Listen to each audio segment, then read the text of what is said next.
ఇది ఒక normal water balloon. దీనిని నీడిల్తో గుచ్చితే దీంట్లో పెద్ద ఇంట్రెస్టింగ్గా ఏమీ లేదు.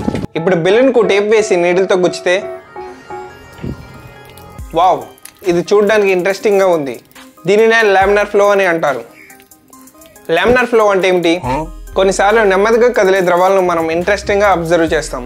Like this. బాటిల్లోని పెట్రోల్ను పెట్రోల్ ట్యాంక్లో పోసినప్పుడు, ప్యాకెట్లోని ఆయిల్ను ఆయిల్ క్యాన్లో పోసినప్పుడు, స్పూన్తో తేనెను తీసినప్పుడు, ఇలా ద్రవాలను వేరే వాటిలో ఫీల్ చేసినప్పుడు వాటిని మనం ఇంట్రెస్టింగ్గా గమనిస్తాం. ద్రవం వాటి మధ్య ఎటువంటి అంతరాయం లేకుండా సమాంతరమైన లేయర్స్తో కదులుతుంది.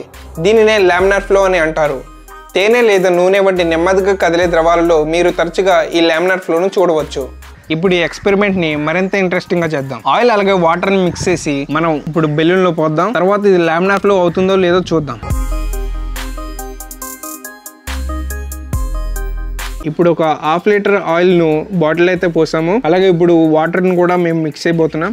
గాయ్స్, ఆయిల్ అలాగే వాటర్ని మిక్స్ చేసినప్పుడు ఈ విధంగా వచ్చింది. ఇక్కడ ఆయిల్ అనేది వాటర్ పై తేలుతుంది. దీనికి కారణం ఏంటంటే ఆయిల్ అనేది వాటర్ కంటే తక్కువ డెన్సిటీని కలిగి ఉంటుంది, కనుక ఆయిల్ వాటర్ పై తేలుతుంది. ఇప్పుడు దీన్ని బెలూన్లోకి ఫీల్ చేసి లామినార్ ఫ్లో అవుతుందో లేదో చూద్దాం.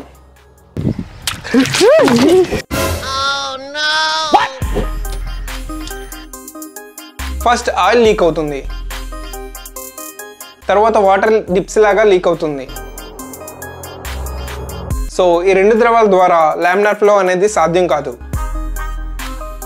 ఈ ఎక్స్పెరిమెంట్ మీకు నచ్చినట్లయితే మన ఛానల్ని ఇప్పుడే సబ్స్క్రైబ్ చేసుకోండి.